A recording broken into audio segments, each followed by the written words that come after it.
ఈ రోజు ఆ మాయా పూలదారి ఎందుకు మెరుస్తోంది? ప్రియామె ప్లేఫుల్ పప్పి చిట్టి మరియు వైజ్ మైనా జ్ఞాని తమ తాతయ్యతో కలిసి సాయంత్రం వేళ అడవిలోకి వెళ్లారు.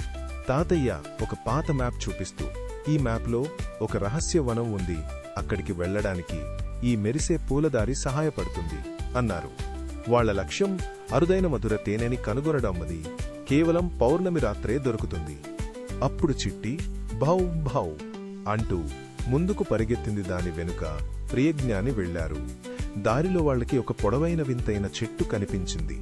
దాని కొమ్మల్లో ఒక అందమైన మెరిసే గంట వేలాడుతోంది. జ్ఞాని, ఈ గంట ఎక్కడి నుంచి వచ్చిందో తెలియదు, కాని దీని నుంచి ఒక అందమైన పాట వస్తుంది అంది. ప్రియా ఆ గంటను పట్టుకోగానే అకస్మాత్తుగా ఒక మధురమైన మెలోడీ మాయాజాలంలా అడవి అంతా నిండిపోయింది. అంతలో దారి రెండుగా చీలింది. రెండు మెరుస్తూనే ఉన్నాయి, కాని మ్యాపులో లేవు. అయ్యో, ఏ దారి వెళ్లాలో తెలియడం లేదే అంది ప్రియ. జ్ఞాని ఆలోచించి, ప్రియని దగ్గర ఉన్న వెదురు పిల్లన గ్రోవి ఊదు, బహుశా అది మనకు దారి చూపిస్తుందేమో అంది. ప్రియ పిల్లన గ్రోవి తీసి నెమ్మదిగా ఊదింది.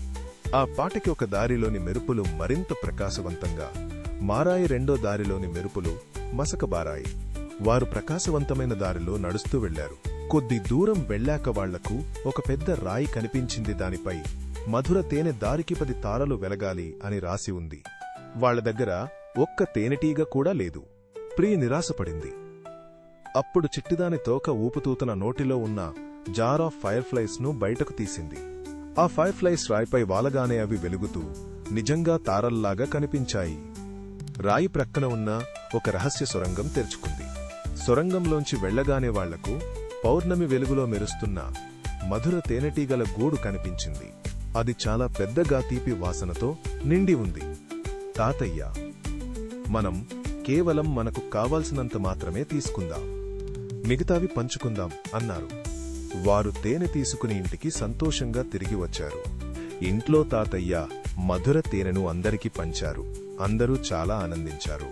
ప్రియ చిట్టిజ్ఞాని తమ సాహసంలో పంచుకోవడం ఎంత సంతోషాన్ని ఇస్తుందో నేర్చుకున్నారు.